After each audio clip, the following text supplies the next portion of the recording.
So please feel free to stop me if you don't understand.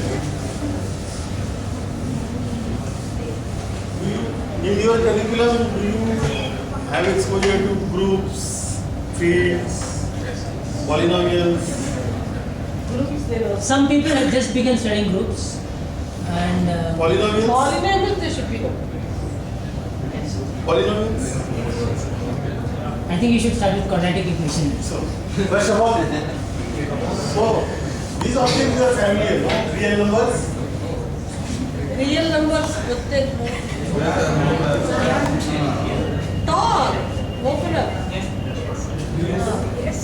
And if real numbers has two binary operations, plus you can add two real numbers, multiply real numbers, and also non-zero real numbers have inverses.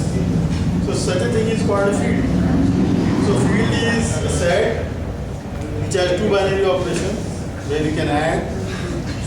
With respect to addition, it is an abelian group, and there is a multiplication. With respect to multiplication, non-zero element, if you remove zero, then it is again group, abelian group, and addition and multiplications are related by the distributors. Right? And typical examples are here, before real numbers actually rational numbers, and then you enlarge it to real numbers, and then one may be probably studying calculus. That real analysis is called. That is more the field of real analysis. Then more bigger is complex numbers. Complex numbers also I'm sure you have heard of, no? Yes. Right? And then before rational numbers, integers. Where integers is you learn from the school that is 0 plus minus 1 and so on. And before this, natural numbers. So really normal. So this is from 0. Yeah, many in the school books I saw they don't add 0, but it is really convenient to add 0 because They say that is a whole number, so set of whole. yeah, I know, but I want to stick to this one. So the natural numbers with addition it forms a monoid. So it should have identity element. For that reason, it is more convenient to add 0 also into natural numbers. Okay, and what were you doing in the school, for example? We were trying to solve equations. No whole, if you see mathematics up to 19th century, it was basically solving polynomial equations. Right? So, solving polynomial equations. That means finding solutions of polynomials. Polynomial equations. So what is a polynomial? Polynomial is expression like this: a0 plus a1x plus ax power n, where this is 0 to n are the coefficients, and if a is non-zero, then it is called the degree, and so on. Where these coefficients are, they can be integers, they can be natural numbers, they can be rational numbers, they can be real numbers, they can be complex. And the more difficult is to solve integer equations, where the coefficients are integers and you are also trying to find integer solutions. Right? So what is the solution is? So if you call this as a polynomial f, the solutions of f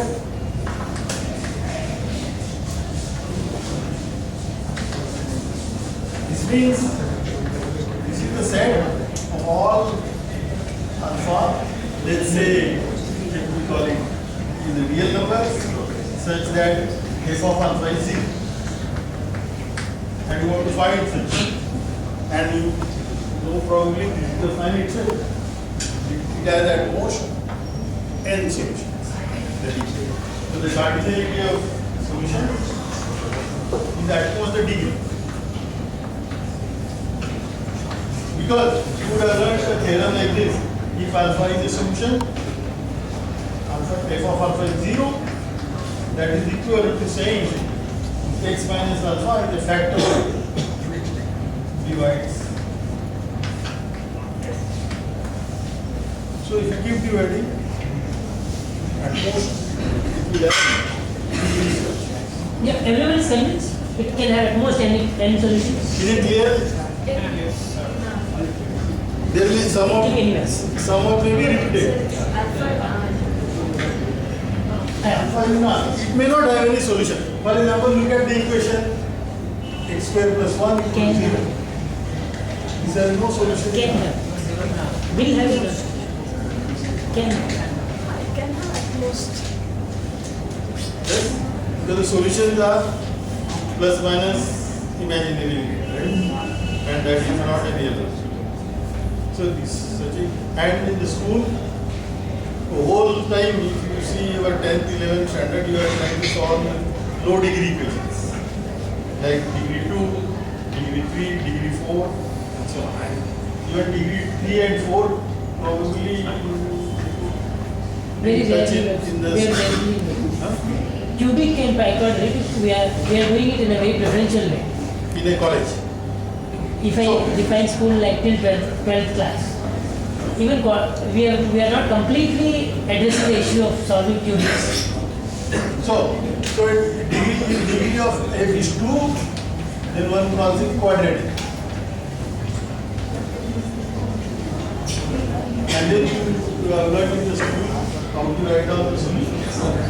So quadratic, so it will look like, I can also divide it by the top degree coefficient and assume it is monic.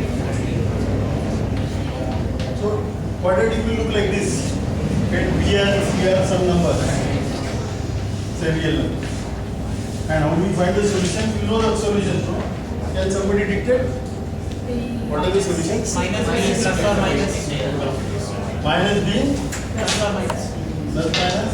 root of b square minus 4c. Who is it? 4c. You know, it's divided by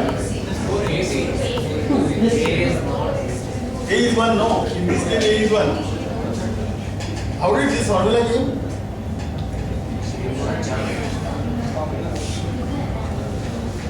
How do you derive this formula that these are precisely the solutions? So there are two of them, no? One plus and one minus. Anybody remember that squaring and By the way, this formula are called midnight formulas. Because everybody remembers them even in the midnight.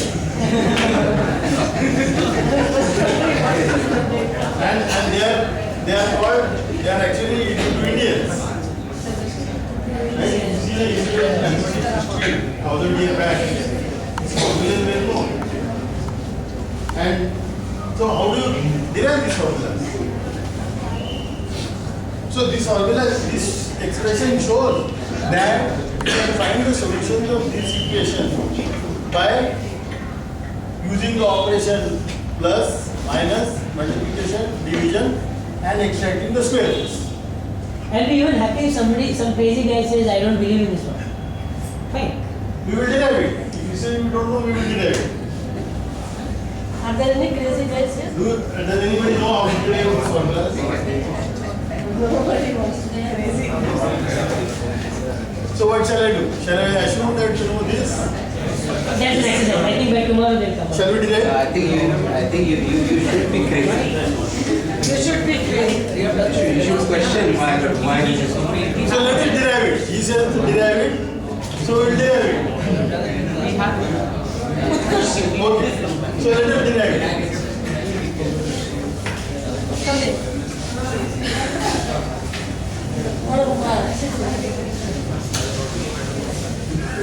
Suppose for a moment, this equation is simple. Suppose it is like this. Minus 4. Then what do you do? X minus 2. Then you will split this out. You will factorize this. X minus 2 times x plus 2. And when you equate it to 0, either this is 0 or that is. So the solutions are plus minus 2. Does it match with this? So here check B is 0 and C is minus 4. So this is 0 plus minus remains B square is 0 minus 4 and C is minus 4. 16. Square root 16 is 4. So plus minus. I did mistake. 2 times C. C is Correct, C is sir. minus. Okay. So the divided by Divided by 2. Okay. So that's plus minus 2. So the idea is transfer this equation, make a linear change so that this equation looks like this. Minus a square. Suppose equation is this. Then it is very simple, no? It is same idea. X minus a, x plus a. And then the solution will be plus minus. So what I am going to do is, I will Rewrite. rewrite this equation, which will be in this format. Right? So what do you do? I keep these two terms first, x square plus bx, and complete the square. So what should I will add something and subtract something. Whatever I will add, I will subtract. So how will I make this a square? This is the middle term. Half of that. Half of that, right? whole square. So what is it? B By 2. B by 2 Whole square. whole square. Subtract. Now I have to subtract this. But original C is there, so I will write C term first. Minus B by 2 whole square. Now this is a square.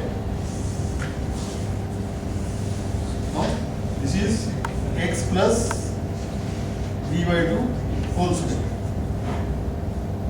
And this one I want to write a square, so that means this is rewrite it. So this is minus, I will take it out first. Inside will be b by 2 whole square minus c, and then square root of this and the whole square of this. And then what is that? Inside thing is we cross multiply. So this is nothing but b square minus 4c divided by 4, but I will take that out. So square root of this divided by 2. This is minus sign. Now I took out this outside. So this is as it is. So this is square root. So it's successful to get that form. Then you see, I have this square minus this square. So this is same as x plus b by 2, 1 plus Minus. and 1 minus.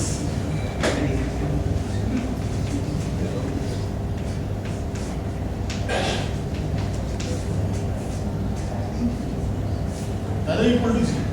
Now when you simplify it, you get that form. That's it. So either this x equal to minus of this or x equal to minus. Right? So here you have to note two things. Now if I ask you, when does it have a real solution? B square minus 1. B square minus When this quantity here should be a real number.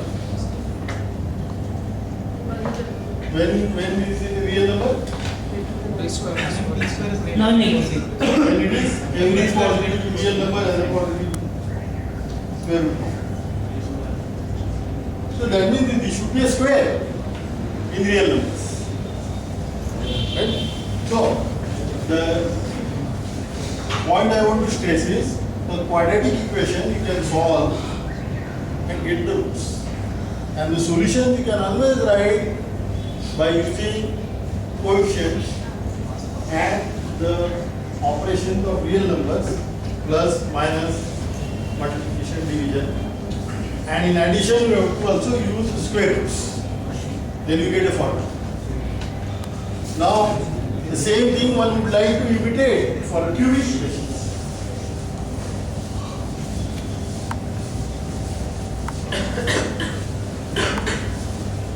So cubic means now Degree 3.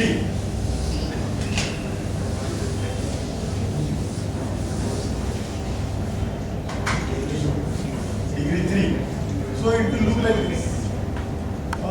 The top degree coefficient I can always assume 1. If it is from 0, then I can divide it and assume it is 1. So such equations are used. Degree 4, that is like this. They are also called biquadratic.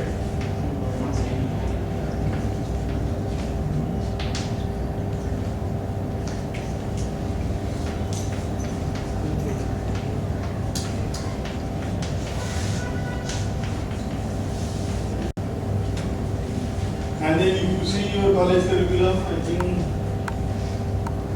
till first year, second year, somewhere, at least I learned in my college days, that such equations also we can find the actual formulas, which involves addition, multiplication, minus, division, and extracting the roots. Now the root, when I say extracting the roots, then you may have to extract cube root, and so on. So now the general question was therefore, whether if I have a degree n equation, which looks like this,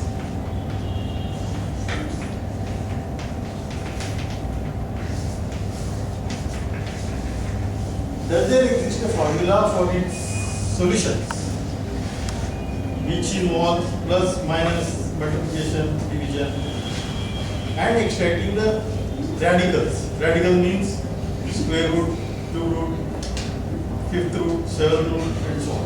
It's enough if you allow to extract radicals, prime radicals. Because if you extract prime radicals, then you can extract also the complex radicals. I have a question. Historically, it was just a crazy idea to get the roots, but they had something in mind. Why I don't know to solve it. No, in general, those days, even now, many some problems in science and engineering, they can be formulated by equations. And people were looking for solutions, right? Exact solutions. And also, another big motivation was coming from the analysis, especially if you see the French mathematician called D'Alembert. He stated so-called fundamental theorem of algebra.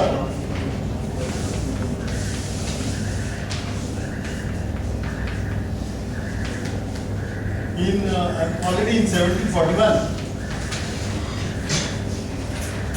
And why did he want to do that? Because he wanted to compute the integration of partial fractions. You remember when you integrate fx by gx, rational functions, polynomial by polynomial. What was the idea? How do you do it? All of you have done it in your 12th standard, I know. Partial fraction. And what does partial fraction involve? The denominator should Match. split into linear factors. And then you use partial fraction. So it was very important to know how do the polynomial find zeros. Right? That was it. So D'Alembert stated this theorem. It says if you have every non-constant polynomial fx complex coefficients,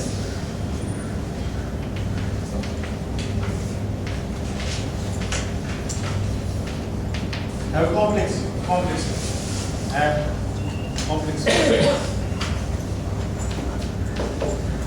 Or also it is said have complex zeros. Solutions are zeros. Right?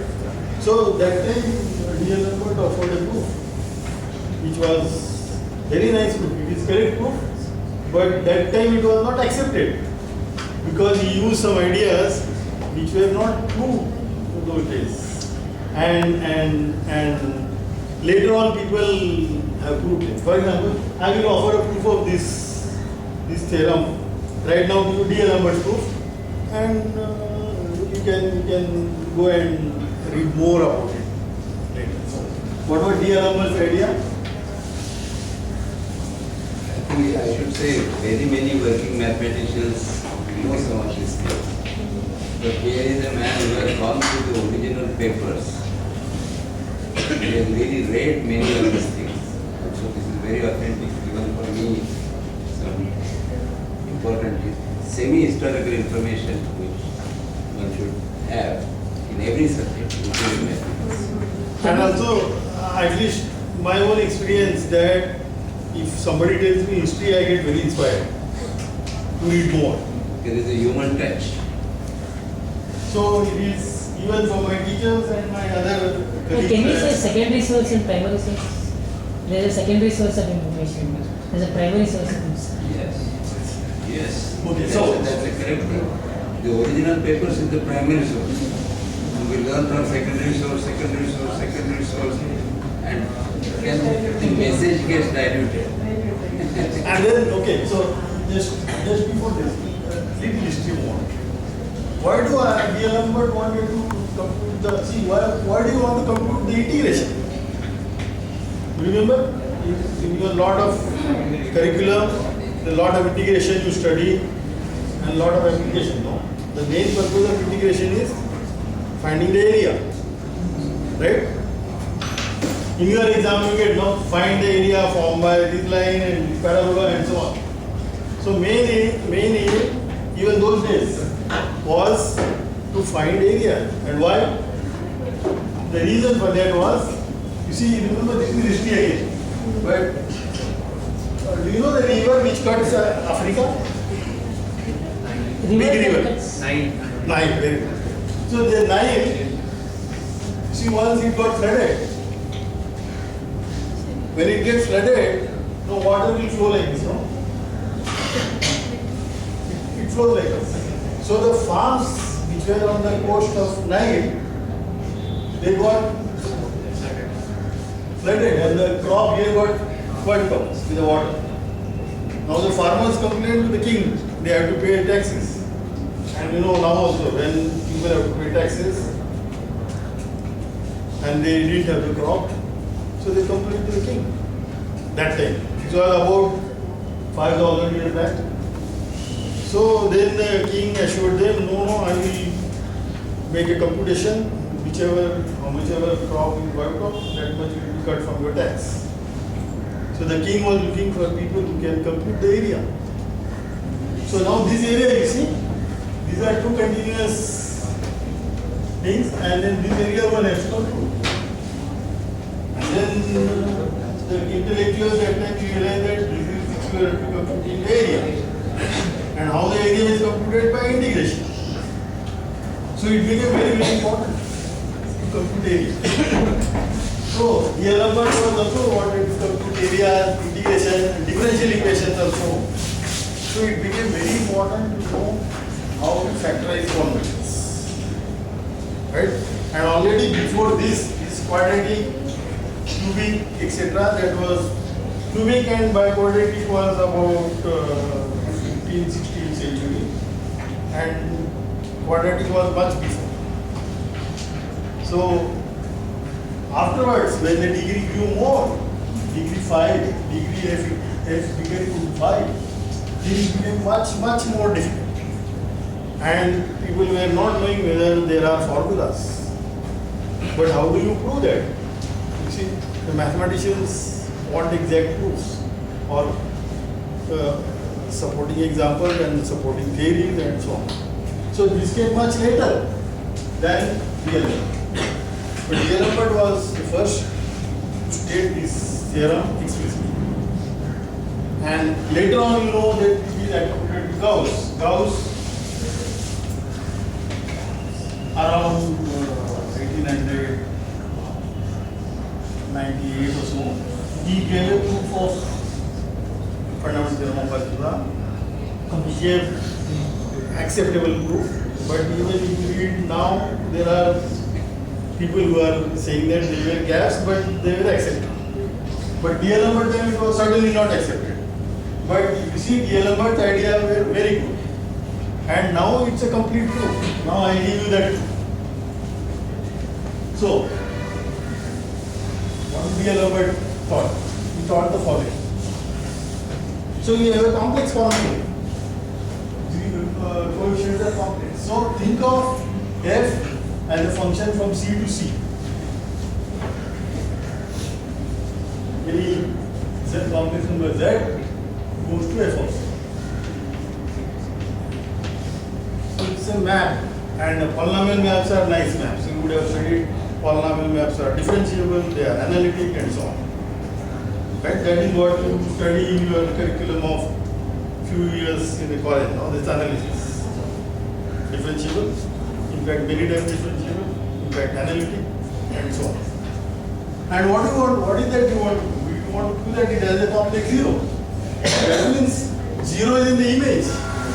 So this theorem is equal to zero belongs to the image of x, which is the f of c. That is what we are looking for. We are looking for this.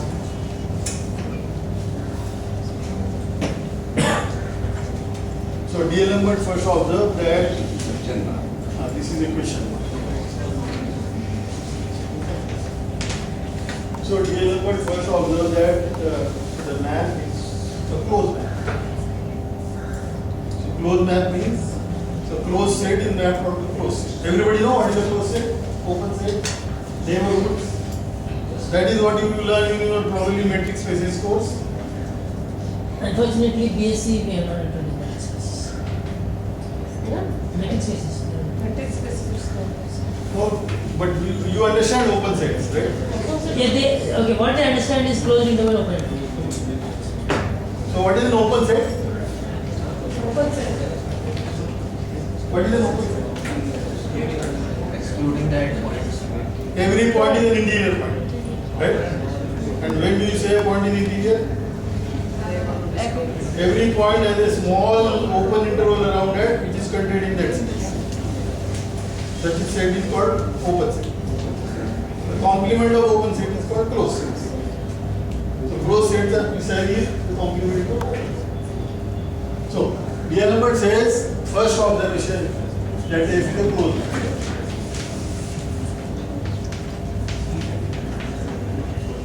That is, if U is an open subset of C, then f of U is also open.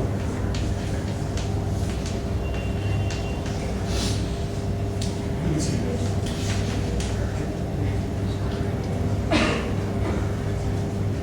No, close. Close. Let's call it, what do we call it? Set. Close. Then f of A is also close. Let us prove this. I think you know the proof. You have the enough background. So how do you prove some set is closed? If you have a sequence which converges, then the limit point is also there. Right? That is decided the proof. So what do I have to prove? I have given this is closed and I want to put this is closed. So I take a sequence in this set which converges somewhere. So if I have a sequence Wn which converges to W, which converges to W, and if this is in the image means it is f of z, and then I want to put this is also in the image. Right? So look at this sequence Zn. Because this sequence is convergent, W1 is bounded, and because f is a polynomial map, Zn is also bounded. This requires little checking, but it's easy checking. So Zn is bounded sequence.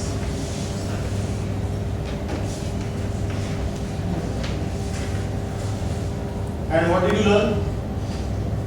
Do you remember a theorem about bounded sequences? Do you remember Hein-Borel? Compact. What does Hein-Borel say? Close bounded. If you have a bounded sequence, then it has a convergent subsequence. This is is the famous theorem of Einborel. So this sequence has a subsequent Zn which converges something. It is Einborel. But if this sequence converges, F is a continuous map. So this image will converge to image. So F of Zn here will converge to F of Z. But subsequent and sequence converge again. So the limit is the same. So therefore so that is the proof that it is close. I am a little bit sketchy, but because we don't have enough time, this is really easy. The second observation was more troublesome. Since F is non-constant polynomial, F is also open.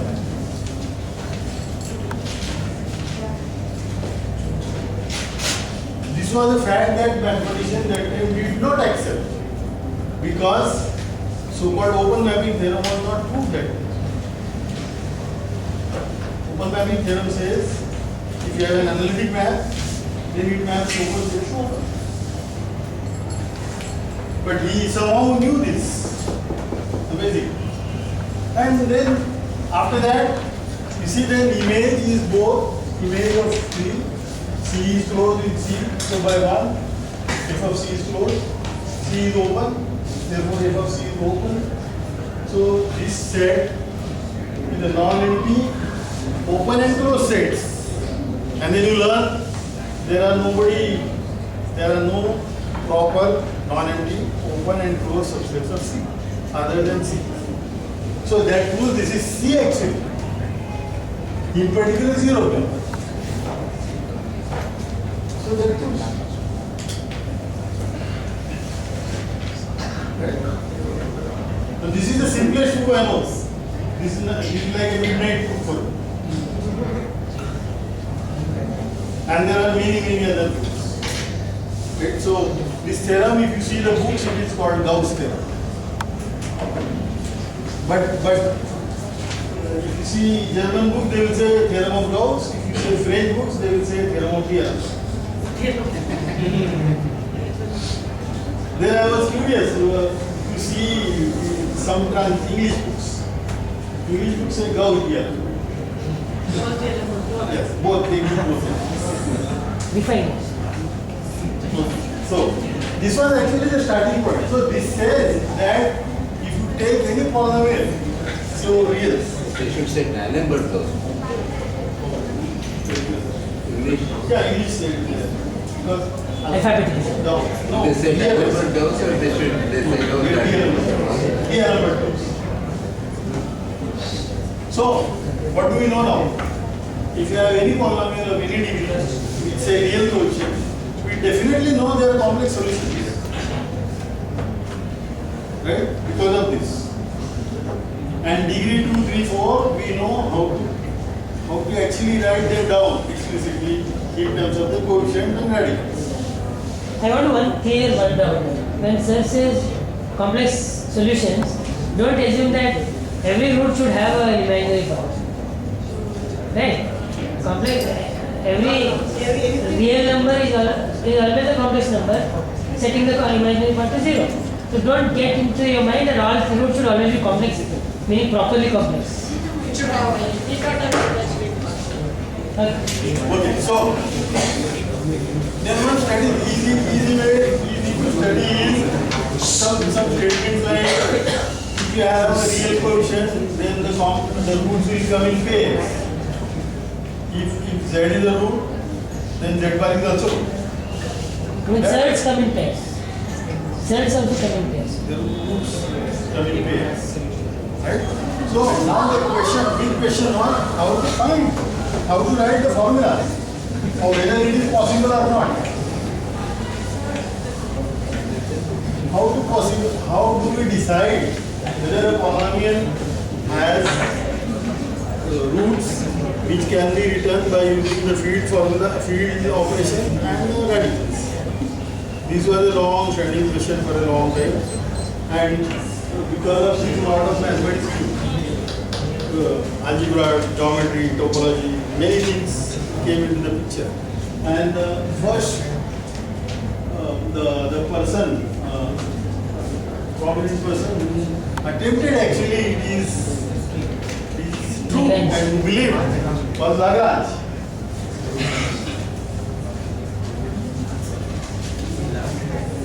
He wrote a paper 1770 that was the most celebrated paper. And he tried to attempt to prove this theory. And that was the beginning of, in some sense, groups and group actions to prove this. But of course, he didn't succeed. But the methods he created, the later people, because of those methods, they became more important and they lead to the problem that is not solved. So in general, the statement is in general for n bigger equal to 5, it is not possible. Let's say formula for solutions. Formula is 5. But you see, it's always difficult to give a negative proof. This statement says it is not possible. For some polynomial it is possible, but some polynomial it is not possible. But how does one prove this? So, the young Precise meaning of this is that the solution cannot express by using the field operations and the radicals. this is the precise in terms of the coefficients. In terms of use the coefficient, this coefficient, and use the operations plus, minus, multiplication, division, and extracting roots, anything, not anything, but p roots, the p prime. You are allowed only to use this and write down the solvents. Can I say that this is the starting point of understanding algorithmically? I mean, you are asking, is there an algorithm? Yeah, but algorithm using such things. Yeah. And this was the real person who did this was Galois. And nowadays there is a theory which is called Galois theory. This was around 1828. And you remember, you must have heard the story of this famous mathematician from France. He was a boy. I think many people know that he was killed at a young age in a duel and that too for a love affair or something. He was 19 years old, and that time he created this connection between what is now called theory of equations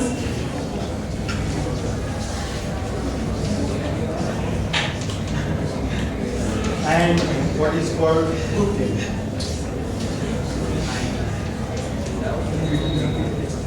So this is a published paper? Where is it? I can use the reference if you want.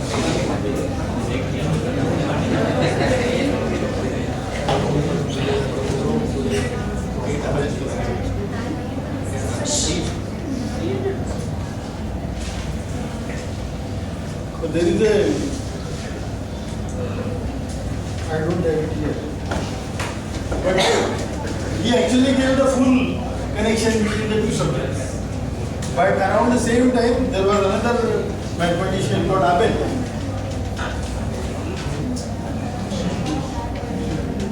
Abel was also died very young. Abel died when he was 26 years old. And he died because of the poverty. He didn't have enough.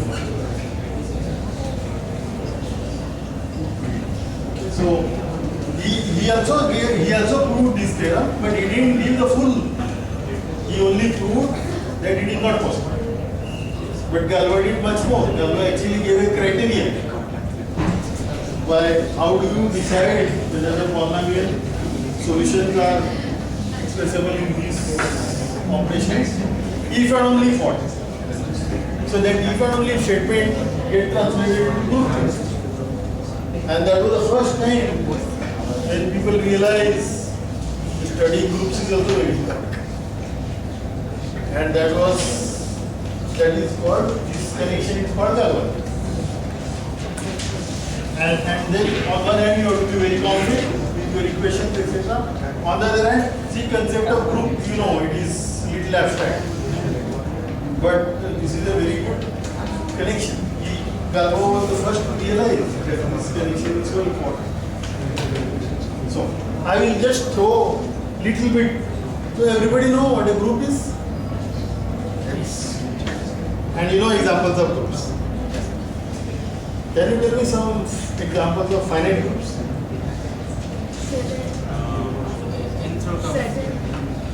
She said Zn. Z modulo n.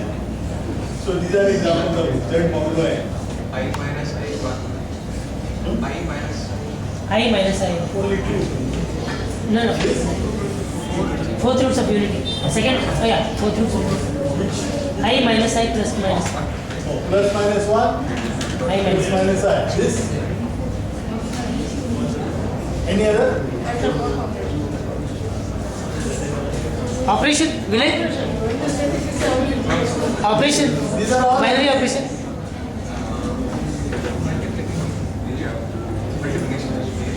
Which one? multiplication. But which one what? Second. Oh, here. No, I want an example of another example of groups. These are abelian groups, no? Yes, sir. These are abelian groups. Abelian means commutative, right? Fine. That Abel name is from Abel. That abelian comes from Abel. These are Fourth sem students are given many examples of non-ability. non-abelian groups. He says matrix groups, you say. With entries.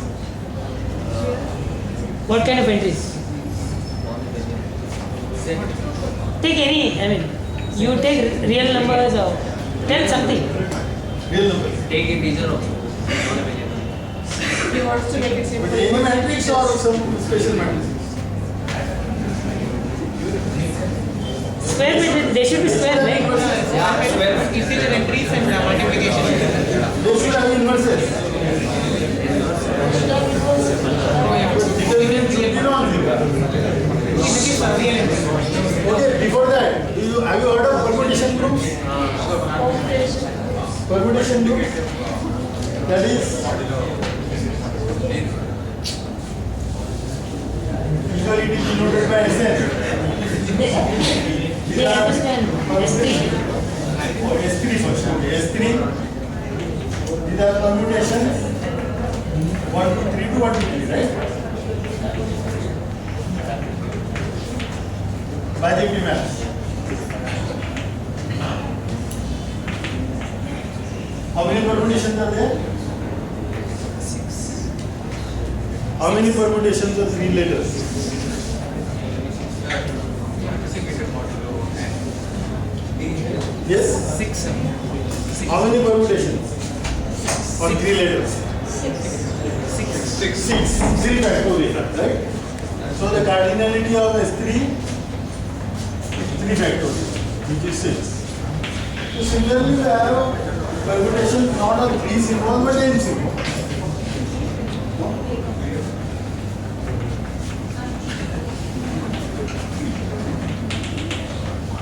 Bijective maps are about that, and the cardinality of Sn is n factorial, which is 6. In fact, and this is a group. No? Composition of 2 bijective map is bijective, bijective map has inverse. That means this is a group under composition. And Lagrange was studying this group very extensively. That is where he gets the Lagrange, which is now subgroup. If you have a subgroup of a finite group, then the order of the subgroup divided order is Lagrange. And this theorem, Lagrange proved it because he was studying polynomial equations of zeros. And I just want to explain how he came to this. That is connected to the equations, solutions, and so on.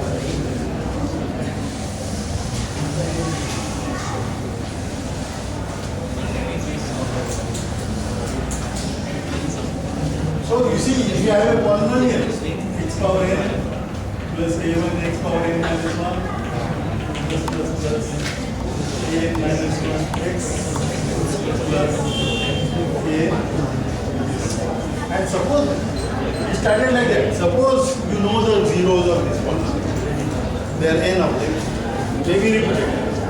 Then this polynomial will look like x minus alpha 1, x minus alpha 2. X minus alpha n.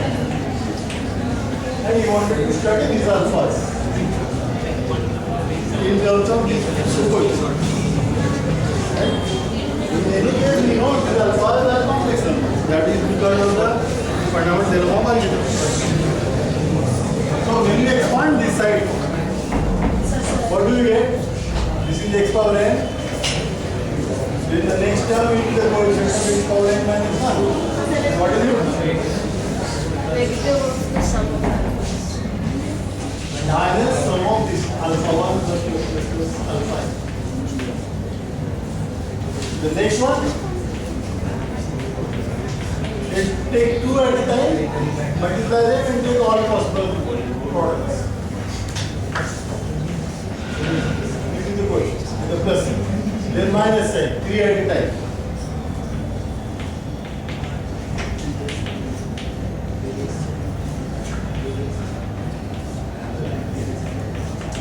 And so on.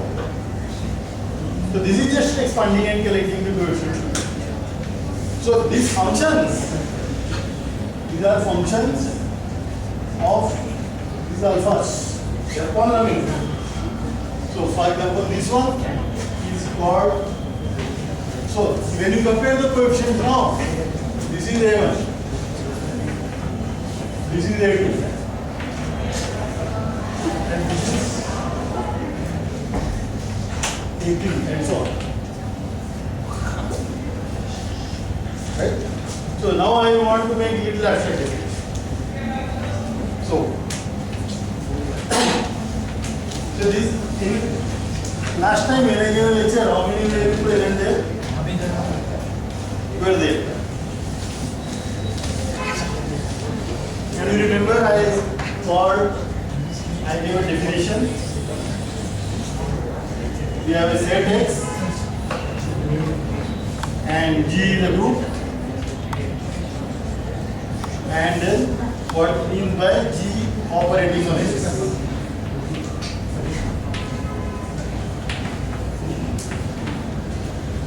And this is a very natural example of a group operation on the set. Which one? We have my set X is what you n, and the group is S. And what is group operating on X means? There is a map from G cross X to X in satisfactory property, no? And this map I am denoting some G in G, X in X. The image of this is simply I write it Gx. It's just a notation for image. And what are the two properties? If I have identity in the group, G, E times any X is X for all X. And if I take image of Gx, and then if I take image of Hgx, this it is Hg times X. Where this is an operation in G and this is. So this means this is something like association. For all Hg in G and for all X in X. Whenever you have such a map, satisfying these two properties, one says that G operates on X. Or G acts on X. Huh? G acts on Or X. also some people say G acts on X. For example, typical example is this. This is the model example. We have 1 to n and the group is Sn and I have to give you this map. So what do? Take any permutation sigma and take any one of the number from 1 to n and where should it go? And you want again a number here. So the basis sigma of I. And this is very natural. When sigma is identity element in the group G is identity. So when sigma is identity, this is I. So this property is satisfied and this is just a composition. So this group operates on this. And Lagrange was studying this group operation extensively.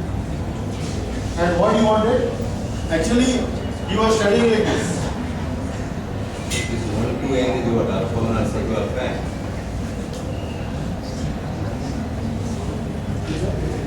Yes. What is 1 to n? What will are this? N. Okay, so more generally what we can do is the following. To explain Lagrange, what the following. See, we took n variables, x1 to xn.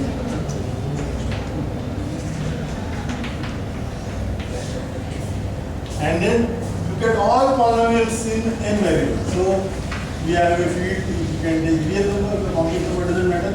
I will write capital K field. So look at all the polynomials included. This is my set X.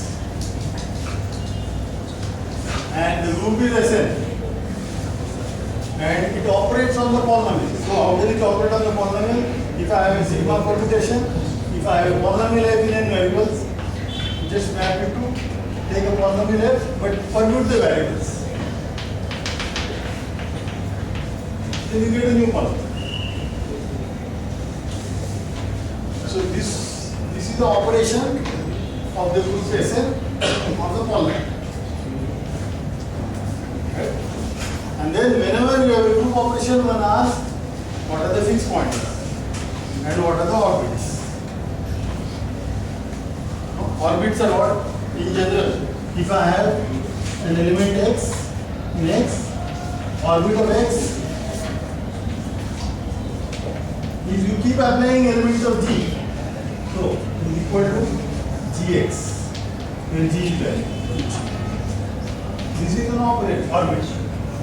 So your set x will be broken into partition into the orbits.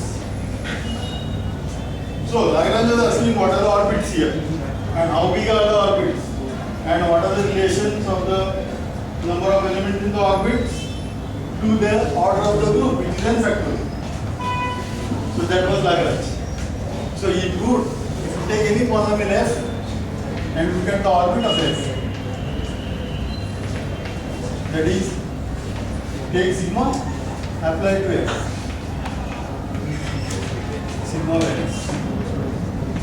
So what you are doing? You fix a polynomial f and take a permutation, apply sigma to the polynomial. If it is different, keep it. If it is same as f, throw it. Keep collecting different elements in the orbits. And the question was, what is the cardinality of, what is the relation between cardinality of the orbit of f and n factorial?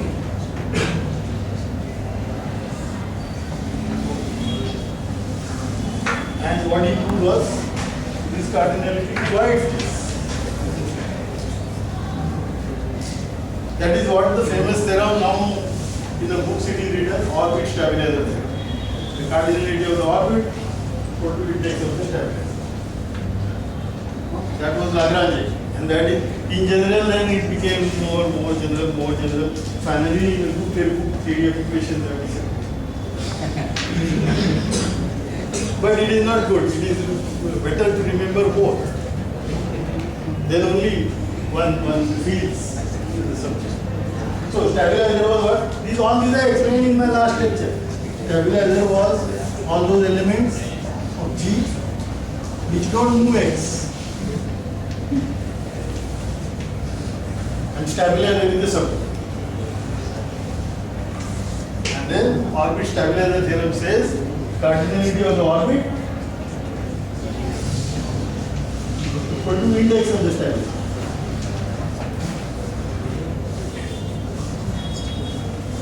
So actually Lagrange didn't do this very precisely. Lagrange guessed it and one of his students gave them. Okay. I think I will stop. Anybody who wants to learn more, I am here only. You can either write to me or you can come and attend my lectures in IS. So I can arrange for that. my email address is this.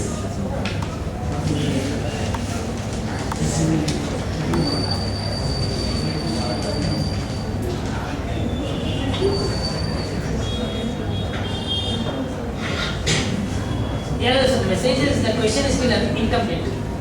How does this theory answer the question as to whether a given polynomial has a root formula as required by us?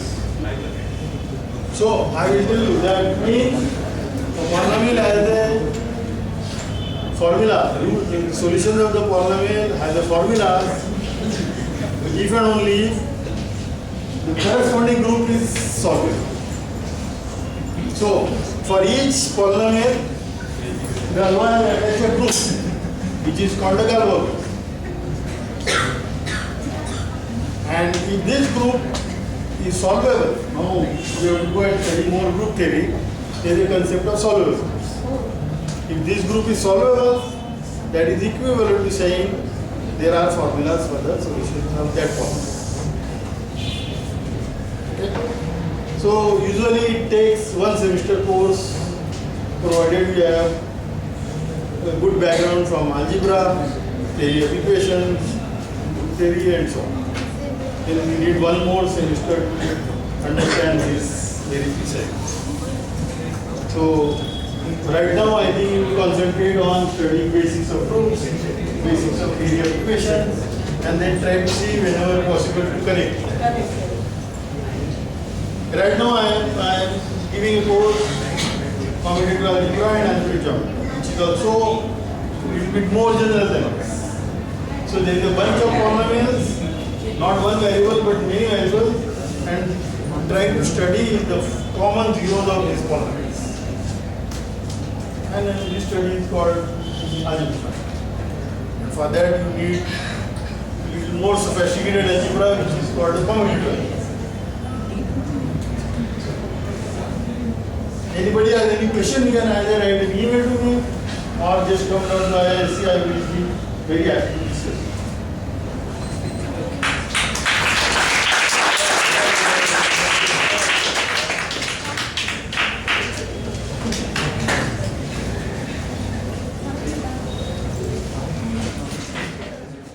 I would like to profusely thank the Philip Patil for having accepted my invitation and given this excellent lecture. I don't know how many it is excellent, but it was really nice.